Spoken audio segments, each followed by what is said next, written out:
buff နဲ့ပတ်သက်ပြီးတော့ဗောနော်ဖြေပုံဖြေဆိုနည်း buff နဲ့ပတ်သက်ပြီးတော့ကျွန်တော်တို့ဘယ်လိုထားတူရမယ်နော်ဝက်ကြနေရာမှာဘယ်လို buff တွေကိုဘယ်လိုရွှေ့ပြောင်းပြီးထားရတယ်ဆိုတာလေးကိုဆက်ပြီးပြောပြသွားမှာဖြစ်ပါတယ် okay အဲ့တော့ကျွန်တော်တို့ဒီမှာစတွေ့တာကကျွန်တော်တို့ MED meet ပေါ့နော် MED meet ဆိုတဲ့တွေ့ okay ဒါဒီ buff to do okay buff to do ထဲမှာကျွန်တော်တို့နော်ဟို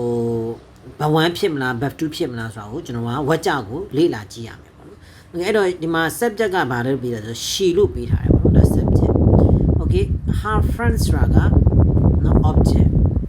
နော် yesterday evening ဆိုတာကအချိန်ပြဖို့ပေါ့နော် time နော် okay အဲ့တော့ကျွန်တော်တို့ကဒီနေရာမှာ verb ကိုဖြေရမယ်ပေါ့အဲ့တော့ verb ကိုဖြေရမယ်ဆိုတော့ဘာစလုံးကိုဖြေမလဲ okay အဲ့တော့အချိန်ပြဖို့ကိုကြည့်လိုက်တော့ yesterday evening ဆိုတာကြီးကပါတယ် yesterday evening ဆိုတော့မနေ့ကညနေဆိုအတိတ်ကိုပြောတာအဲ့တော့အတိတ်ဆိုတော့ကျွန်တော်က verb 2ပြောင်းပေးရမယ်ပေါ့နော် okay အဲ့တော့ MET meet ကိုကျွန်တော်က verb 2ပြောင်းပေးမှဒါမှန်သွားမယ်ပေါ့နော် okay အဲ့တော့ she met နော် she met her friends yesterday evening နော်သူမရဲ့တငယ်ချင်းတွေကိုမနေ့ကညနေကစုံတွေ့ခဲ့တယ်နော် MET met ကဘာဖြစ်သွားလဲဆိုတော့ verb ဖြစ်သွားတယ်ပေါ့နော် verb ဖြစ်သွားတယ်နော်ရမယ်လို့ထင်ပါတယ် okay အဲ့တော့ဒီဝက်ကြလေးကဘာလဲလို့ပြောလို့ရှိရင် subject verb object time ဒီပုံစံလေးနဲ့ပြောထား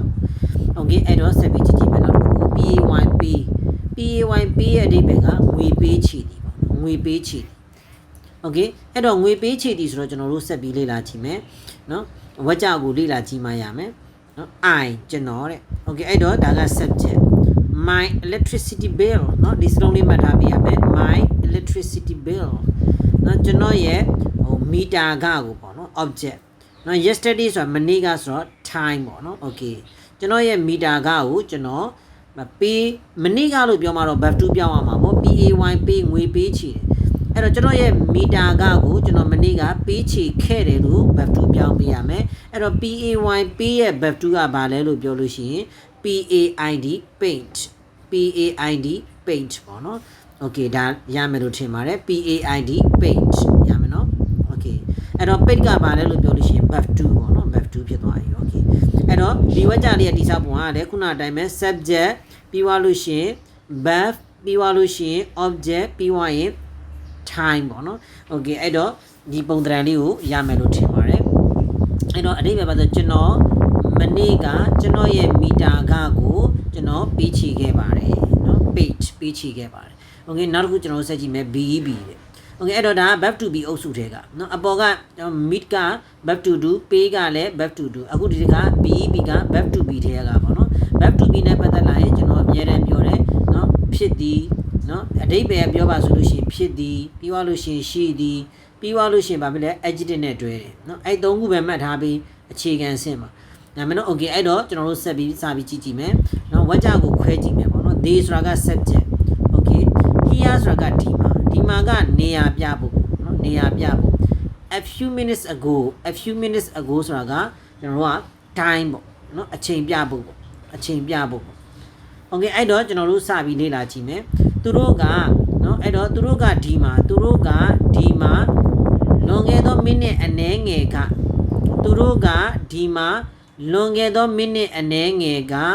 เนาะရှိခဲ့ကြတယ်လို့ပြောရမယ်အဲ့မှာအကိုးပါတာနဲ့ verb 2ပေါ့အကိုးပါတာနဲ့ verb 2ဖြစ်သွားပြီအားကြောင့်မို့လို့ကျွန်တော်က they were ဆိုပြီးတော့ပြောင်းပေးရမယ် they were เนาะအဲ့တော့ they were here a few minutes ago ရမယ်နော်ဒါလေးက verb ပဲပေါ့နော်ဒါလည်း verb ပဲပေါ့ okay အဲ့တော့ကျွန်တော်တို့ဆက်ကြည့်မယ်နောက်တစ်ခုကျွန်တော်တို့ဆက်ပြီးကြည့်မယ်ပေါ့နော် okay ဒီတစ်ခါကျွန်တော်တို့ပေးထားတာ well တဲ့ well က model verb ထဲကပေါ့နော် well ဆိုတာလိမ့်မယ်ပေါ့ okay အဲ့တော့ကျွန်တော်တို့စပြီးဖြည့်ကြည့်မယ်ပေါ့နော်ဝက်ကြလေးကြည့်မယ် she သူမ subject နော်ဒီမှာ BEB နော် verb 0 at work ဆိုတာကအလုပ်မှာ place နော် at 11 o'clock tomorrow မနက်ဖြန်7 နာရီပေါ့နော်မနက်ဖြန်7 နာရီမှာအလုပ်မှာသူမရှိလိမ့်မယ်လို့ပြောတာနော်အဲ့တော့ဒါကအနာဂတ်ကိုပြောရင်သုံးတာပဲအနာဂတ်ကိုမှ tomorrow ဆိုတာပါတယ် tomorrow ဆိုတာပါဆိုမနက်ဖြန်ဆိုတာနဲ့ကျွန်တော်တို့ကအနာဂတ်ကိုပြောတာအနာဂတ်ကိုပြောကြ well ကိုသုံးတယ်ညာမလို့ okay အဲ့တော့ well ပဲပေါ့နော်အဖြေကလည်းပါပဲလဲဆို well ပဲ she will be ဒီမှာ be ရဲ့ဒီဘက်ကရှိတယ်လို့ပြောတာနော်ရှိမယ် at work အလုပ်မှာရှိလိမ့်မယ် at 11 o'clock tomorrow နော်ပြောခဲ့တယ်ကျွန်တော်ဒီ moral verb တွေရဲ့နောက်မှာဘာလိုက်လဲလို့ပြောလို့ရှိရင် verb 0လိုက်တယ်လို့ပြောခဲ့နော် moral verb တွေရဲ့နောက်မှာ verb 0လိုက်တယ်လို့ပြောအဲဒါမျိုး is တွေ are တွေလိုက်လို့မရဘူး be ပဲလိုက်လို့ရမယ်ပေါ့နော်အဲ့တော့ she will be at work at 11 o'clock tomorrow သူမနော်မနက်ဖြန်7နာရီပေါ့နော်မနက်ဖြန်7နာရီဆိုရင်အလုပ်မှာရှိလိမ့်မယ်အဲ့မနော်โอเคနောက်တစ်ခုကြည့်မယ် should ဒါလည်း moral verb ပဲ should ရဲ့အဓိပ္ပာယ်ကသင်သည်လို့အဓိပ္ပာယ်ရတယ်အဲ့တော့ကျွန်တော်တို့ဝါကြကိုစာပြီးလေ့လာကြည့်မယ်နော် you subject မ by ပိုင်ပေါ့နော်ဒါ verb 0လိုက်ထားတာနော် verb 0လိုက်ထားတယ် this hat ဆိုတာက object ရမယ်နော် okay အဲ့တော့ကျွန်တော်တို့က should ကိုထည့်တော့မယ် you should နော် you should ဒီတိုင်းပဲသွားမှာပဲနော်ဘာမှပြောင်းသေးရမလို့ you should buy this hat မင်းဒီအုတ်ထုပ်ကိုဝယ်သင့်တယ်ရမယ်နော်မင်းဒီအုတ်ထုပ်ကိုဝယ်သင့်တယ် should တဲ့ဒီဘက်ကဘာလဲလို့ပြောလို့ရှိရင်သင့်တယ်ပေါ့နော် okay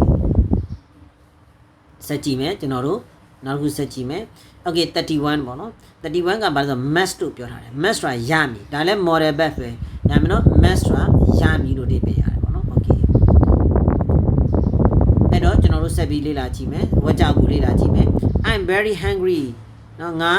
အရန်ပိုက်စာနေတယ်ငါအရန်ပိုက်စာနေတယ်နော်ဒီမှာဆက်ပြီးသွားမယ် I subject နော်ဒီမှာ something ဆိုတာကတခုခုနော်တခုခုဆိုတာက object အဲ့တော့စားရမယ်လို့ပြောရမှာနော် okay I'm very hungry ငါအရန်ပိုက်စာနေတယ်နော် I must eat နော် I must eat something ငါတခုခုစားရမယ် I must eat something ငါတခုခုစားရမယ်စားမှဖြစ်မယ်ပေါ့နော်အဲ့လိုမျိုးနေပြီ okay အဲ့တော့ဒါလေးလက်မှတ်ထားပေးရမယ်ပေါ့နော် okay သူရဲ့ခုနပြောတဲ့အတိုင်းပဲနော် moral verb တွေရဲ့နောက်မှာ verb 0လိုက်တယ်ပေါ့နော်ဒါလေး eat လိုက်ထားတယ် must eat something okay နောက်တစ်ခုဆက်ပြီးကြည့်မယ်ဒါလည်း moral verb ပဲပေါ့နော် well ဆိုတာလိမ့်မယ်ပေါ့နော် well ဆိုတာလိမ့်မယ်အနာဂတ်ကိုပြောရင်သုံးတယ်well ဆိုတာလိမ့်မယ် okay အဲ့တော့ဝါကြလေးကိုလေ့လာကြည့်မယ် subject I have subject contact လုပ်တယ်ဆိုတာကဆက်သွယ်တာ contact လုပ်တယ်နော်အဲ့တော့ contact လုပ်တယ်ဆိုတာကဆက်သွယ်တာဒါက verb နော်သူနဲ့တွဲထားတဲ့ model ဥစ္စာ verb 0ပေါ့နော် okay ဒီမှာ you ဆိုတာက object main ကိုလို့နေပြတယ် later ဆိုတာကအချိန်ပြဖို့ပေါ့နောက်ပြီးကြရင်ငါမျိုးကိုဆက်သွယ်လိုက်မယ်ငါမျိုးနောက်ပြီးကြရင်ဆက်သွယ်လိုက်မယ်လို့ပြောတာနော်အဖြေက will ပဲပေါ့နော် I will contact you later I will contact you later ငါမျိုးနောက်ပြီးကြရင်ဆက်သွယ်လိုက်ရမယ်နော် okay well ရဲ့နောက်မှာ verb 0လိုက်တယ် well ကိုပဲခါမှာသုံးလို့အနာဂတ်ကိုပြောရင်သုံးတယ်ပေါ့နော် okay နောက်တစ်ခုဆက်ကြည့်မယ် can can ကလည်း moral verb ပဲပေါ့နော် can ကနိုင်သည်လို့အဓိပ္ပာယ်ရတယ် okay အဲ့တော့ကျွန်တော်တို့စပြီးတော့ဝါကြကိုလေ့လာကြည့်မယ် she သူမငါဒါက subject နော် speak ဆိုတာက verb 0လိုက်ထားတယ်နော် okay 5 languages ဘာသာစကား5မျိုးဆိုတော့ object okay အဲ့တော့ကျွန်တော်တို့ဘယ်လိုပြောမလဲပေါ့နော်အဲ့တော့ဒီ can ကို can အတိုင်းပဲဆက်သွားမယ် she can speak နော် she can speak 5 languages သူမကဘာသာစကား5ခုကိုပြောတတ်တယ်ရမယ်နော် okay အဲ့တော့ဒါလေးရတယ်လွယ်လွယ်လေးပဲနော်ကိုကမှတ်ထားပြန်မယ်သူမကဘာသာစကား5ခုကိုပြောတတ်တယ် can speak 5 languages okay နောက်တစ်ခုကျွန်တော်ဆက်ကြည့်မယ် do တဲ့နော် do လို့ပေးတာဒါ verb to do ထဲမှာပါတယ် do က okay အဲ့တော့ကျွန်တော်ဝါကြလေးကိုခွဲကြည့်မယ် do ဆိုတာပြုလုပ်သည်လို့ဒီပဲရတယ်အဲ့တော့ we ဆိုတာ subject a lot of work ဆိုတာကအလုပ်တွေအများကြီးဆိုတာကဒီမှာ object yesterday မနေ့ကဆိုတာက time ပေါ့ရမယ်နော် okay အဲ့တော့ကျွန်တော်တို့အဖြေကိုဖြေတော့မယ်ငါတို့မနေ့ကအလုပ်တွေအများကြီးလုပ်ခဲ့တယ်လို့ဖြေမယ်ပေါ့နော်ငါတို့မနေ့ကအလုပ်တွေအများကြီးလုပ်ခဲ့တယ်လို့ဖြေမယ် okay အဲ့တော့ကျွန်တော်တို့အဖြေကိုမနေ့ကလို့ပြောမှတော့ဒီ do ကို verb 2ပြောင်းရတော့မှာပေါ့ဒီမှာမနေ့ကလို့ပြောတော့ verb 2ပြောင်းရတော့မယ်အဲ့တော့ဗာပြောင်းမလဲ do ရဲ့ verb 2ကဘာလဲဆိုတော့ did we did a lot of work yesterday ငါတို့မနေ့ကအလုပ်တွေအများကြီးလုပ်ခဲ့တယ်ဒါလေးက verb အဲ့တော့ဘယ်လိုဖြစ်သွားလဲဆိုတော့ subject verb object time ဆိုတဲ့ဝါကြတိဆောက်မှုပုံသဏ္ဍာန်လေးဖြစ်သွားတယ်ရမယ်နော် okay နောက်တစ်ခုကျွန်တော်တို့35ကိုဆက်ပြီးလေ့လာကြည့်မယ်35မှာ b ကိုပေးထားတယ် verb to be ကိုပေးထားတယ်ပေါ့နော် okay verb to be ကိုပေးထားတယ် okay အဲ့တော့ verb to be ပေးထားတယ်ဆိုကျွန်တော်တို့ဆက်ပြီးလေ့လာကြည့်မယ်ဝါကြကိုပိုင်းကြည့်မယ် they are subject နော် okay late ကနော်အမြဲတမ်းပြောတဲ့ adjective စလုံးဖြစ်တယ်အားကြောင့်မလို့ verb to be နဲ့တွဲတယ် okay yesterday morning က time ပေါ့နော်အချိန်ပြဖို့ okay အဲ့တော့ကျွန်တော်တို့ b ဒီမှာဖြေတော့မယ်ဆိုဘယ်သူ့ကိုဖြေမယ်ဆို yesterday လို့ပါလိုက်တော့မနေ့ကမနေ့လို့ပြောလိုက်တဲ့ကြောင့်မလို့ကျွန်တော်တို့ဗာသိထားရမယ်ဆိုတော့အတိတ်ဖြစ်သွားပြီအဲ့တော့ be ရဲ့အတိတ်ကဘာလဲဆိုလို့ရှိရင် was နဲ့ wa နဲ့နှလုံးရှိတယ်ပေါ့နော် okay အဲ့ဒီထဲမှာကျွန်တော် subject နဲ့ညှိရမှာ subject ကိုကြည့်လိုက်တော့ they ဖြစ်နေတယ် they ဖြစ်နေတယ်ဆိုတော့ကျွန်တော်ကဘာကိုရွေးမလဲဆိုတော့အများကြီး wa ကိုရွေးမယ်အဲ့တော့ they were late သူတို့နောက်ကျခဲ့ကြတယ်နော် yesterday morning သူတို့မနေ့ကမနက်တုန်းကနောက်ကျခဲ့ကြတယ်ပေါ့နော် okay အဲ့တော့ဒီ verb to be ဝါကနော် adjective နဲ့တွဲတယ်ဆိုတာကိုမှတ်ထားပေးရအောင် okay အဲ့တော့ကျွန်တော်တို့ဆက်ပြီးလေ့လာကြည့်မယ်နောက်တစ်ခုဆက်ကြည့်မယ်ပေါ့နော် okay EATE ဒါ verb to do နော် verb to do EATE ဆိုတာက verb to do okay အဲ့တော့ verb to do နဲ့ပတ်သက်ပြီးတော့ကျွန်တော်တို့ဖြည့်ကြည့်ကြမယ်နော် she ကဘာလဲလို့ပြောလို့ရှိရင် subject a lot of fruits ဆိုတာက object a lot of fruits ဆိုတာက object အဲ့တော့သူမကနော်သူမကအသီးတွေအများကြီးစားတယ်လို့ကျွန်တော်တို့ပြောတယ်ဒါအလေးထားကိုဖော်ပြတာသူမဒီအသီးတွေအများကြီးစားတယ်ဆိုတာကအလေးထားကိုဖော်ပြတဲ့အတွက်ကြောင့်မို့လို့ကျွန်တော်တို့ကဘာလိုက်ပေးရမလဲဆိုလို့ရှိရင်ဘဝန်းလိုက်ပေးရအလေးထားကိုပြောရင်ဘဝန်းကိုသုံးဘဝန်းကိုသုံးပြီဆိုတာနဲ့ကျွန်တော်တို့က eat မှာ s ပါတာနဲ့မပါတာဆိုပြီးတော့ထက်ခွဲတယ်ပေါ့နော်ထက်ခွဲတယ် okay အဲ့တော့ကျွန်တော်တို့ကအဖြေကိုဖြေတော့မယ် she eats EATS ဘာကြောင့် S ကိုရွေးတာလဲဆိုလို့ရှိရင်ကျွန်တော်တို့က she ကဘာကိန်းဖြစ်နေလို့လဲတခုကိန်းဖြစ်နေလို့တခုကိန်းဆိုရင်ဘဝန်းမှာ SCS ပါမယ် she ကတခုကိန်းမို့လို့ဘဝန်းမှာ SCS ထည့်ပေးရမယ်နော်အားလေးမှတ်ထားပြအဲ့တော့ she eats a lot of fruit သူမအသီးတွေတအားစားတယ်အသီးတွေအများကြီးစားတယ်ဒါမျိုးလေးလာတာပေါ့နော် okay နောက်တစ်ခုဆက်ကြည့်မယ် forget ဆိုတာမေ့တယ် okay အဲ့တော့ဆက်ပြီးကြည့်မယ်ဝါကြလေးကိုလေ့လာကြည့်မယ် she သူမ subject people's names ဆိုတာကနော်လူတွေရဲ့နာမည်တွေဆိုတာဒါ object နော်ဒါက object လူတွေရဲ့နာမည်တွေဆိုတော့ object often ဆိုတာမကြာခဏ often ဆိုတာကမကြာခဏရမယ်နော် okay အဲ့တော့မကြာခဏသူမကလူတွေရဲ့နာမည်ကိုမေ့တတ်တယ်ဒါကသူ့ရဲ့အလေးထားအလေးကျင့်ဖြစ်နေတာအဲ့တော့အလေးထားအလေးကျင့်ကိုပြောလို့ရှိရင်ဘဝန်းကိုသုံးပြီးဆိုတာနဲ့ FORGET ရှိမယ်နောက်တစ်ခုကဘာရှိမလဲ FORGETS ဆိုပြီးတော့ S ပေါင်းတာလေးရှိမယ်ဘယ်ဟာကိုရွေးရမလဲ okay subject ကိုကြည့် subject က she ဆိုတဲ့အတွက်ကြောင့်မို့လို့ S ပါတာထည့်ပေးရမယ်အဲကြောင့်မို့အဖြေကဘာလဲဆိုတော့ FORGETS forgets now she often forgets people's names သူမကမကြာခဏလူတွေရဲ့နာမည်ကိုမေ့တတ်တယ် okay နောက်တစ်ခုဆက်ပြီးကြည့်မယ် BEB ပေးထားတယ်ပေါ့နော် verb to be ပေးထားတယ်ပေါ့နော် verb to be ပေးထားတယ် okay အဲ့တော့ကျွန်တော်တို့စပြီးတော့ဝါကြောက်လေးလာကြည့်မယ်နော် Brazil ဆိုတာက subject နော် a very big country ဆိုတာကဒါ noun ပေါ့နော်ကျွန်တော်တို့ subject complement လို့လည်းခေါ်တယ်ပေါ့နော် okay အဲ့တော့ a very big country နော်တနည်းအားဖြင့် noun ပေါ့နော် okay a very big country ဆိုတာအရန်ကြီးတဲ့နိုင်ငံတစ်နိုင်ငံဖြစ်သည်လို့ပြောတာ Brazil သည်အရန်ကြီးတဲ့နိုင်ငံတစ်နိုင်ငံဖြစ်သည်လို့ပြောတာဒီမှာ verb to be ကိုဘာအနေနဲ့သုံးရမလဲဆိုဖြစ်သည်ဆိုတဲ့အဓိပ္ပာယ်နဲ့သုံးသွားမှာ okay အဲ့တော့ဒါကအမြဲအမှန်နေတဲ့စကားမို့လို့ကျွန်တော်ဘဝန်းထဲကစဉ်းစားမယ်နော်ဘဝန်းထဲကစဉ်းစားမယ်ဆိုတော့ MSR ထဲကစဉ်းစားမယ်နော် MSR ထဲကစဉ်းစားရတော့မယ် okay အဲ့တော့ Brazil ဆိုတာနိုင်ငံတစ်နိုင်ငံဆိုတော့ကျွန်တော် is ကိုရေးမယ် Brazil is a very big country Brazil ကအရန်ကြီးတဲ့နိုင်ငံတစ်နိုင်ငံဖြစ်ပါတယ်အဲ့တော့ဒီ is ကဘာအဓိပ္ပာယ်နဲ့သုံးသွားရလဲဆိုတော့ဖြစ်တယ်ဆိုတဲ့အဓိပ္ပာယ်နဲ့သုံးသွားတာဒါမယ်နော် okay အဲ့တော့ကျွန်တော်တို့ဆက်လေ့လာကြည့်မယ်နောက်တစ်ခုကျွန်တော်တို့ဆက်ပြီးလေ့လာကြည့်တော့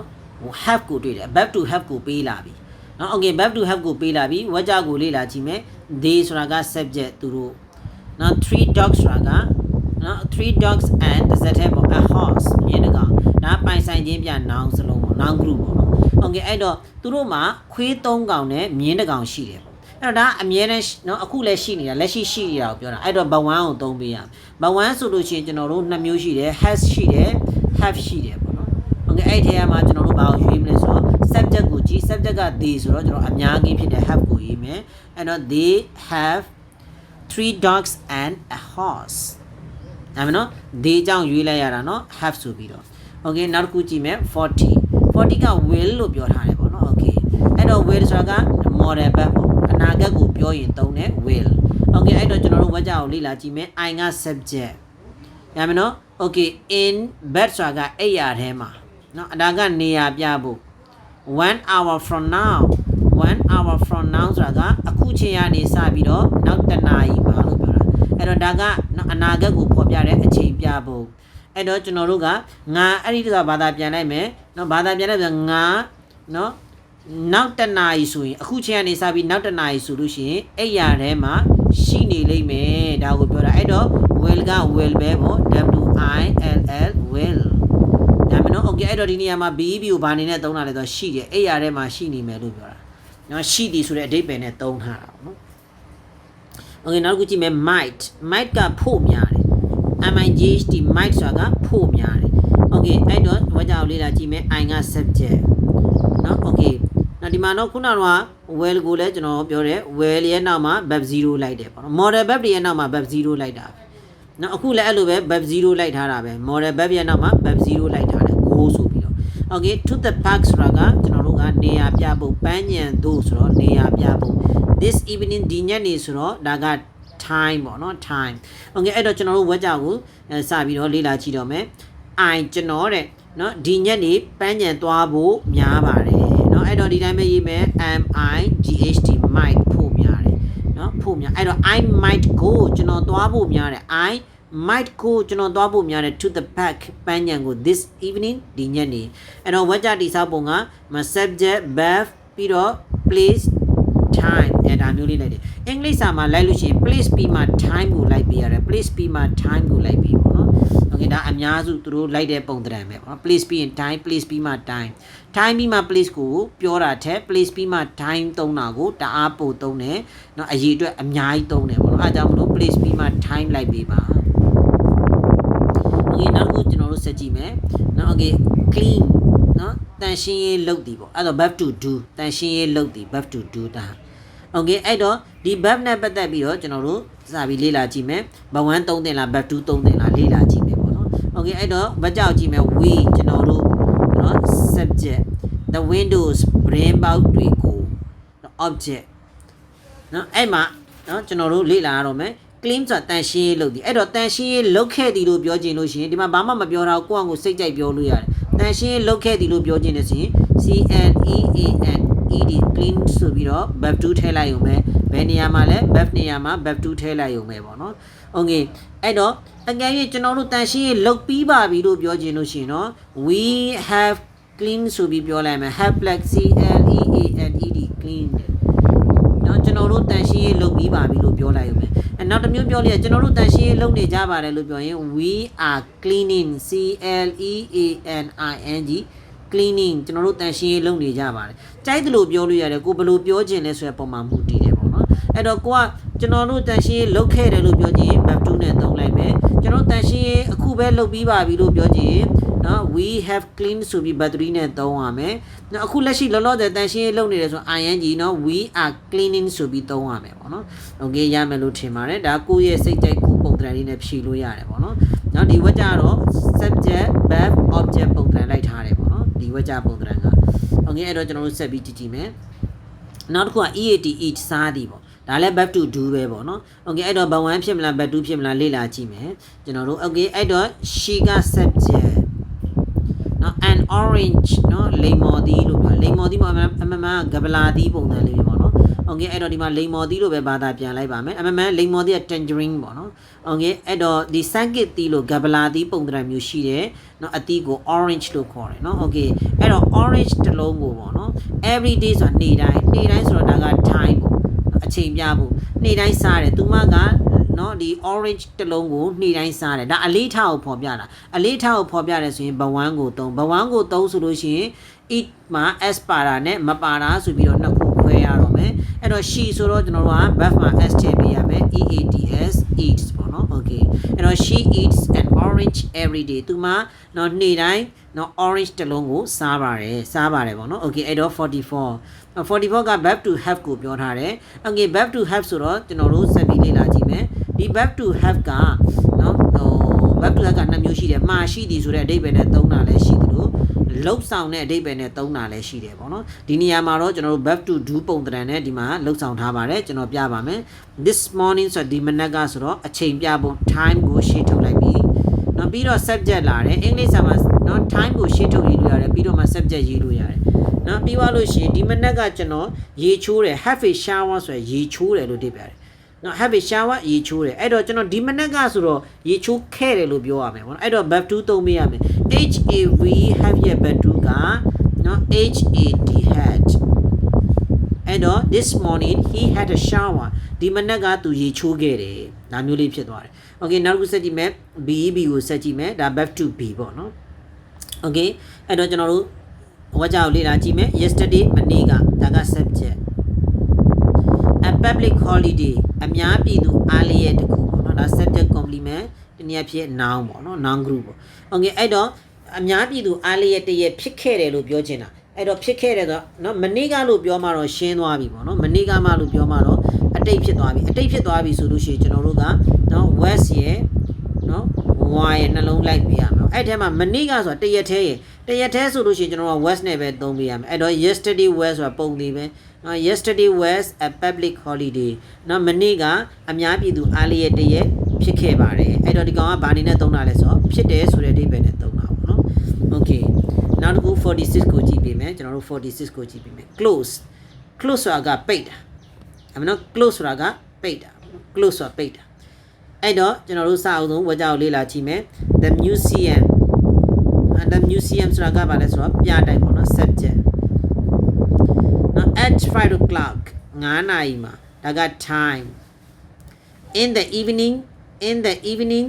ညနေခင်းမှာဆိုတော့ဒါလည်း time ပဲ okay အဲ့တော့ဒါတစ်စက်တည်းဖြစ်သွားတာပေါ့နော်ညနေခင်း9 နာရီမှာ okay ဒါပေမဲ့ဖြတ်တောက်တာတက်ရမယ် at 5 o'clock 9 နာရီမှာ in the evening ညနေခင်းအဲ့တော့ညနေခင်း9 နာရီမှာပေါ့နော် okay ပိတ်တယ်ပေါ့အဲ့တော့နော် museum ကပိတ်တယ်ဆိုပြီးတော့ကျွန်တော်တို့ပြောထားတယ်အဲ့တော့ဒါကသူ့ရဲ့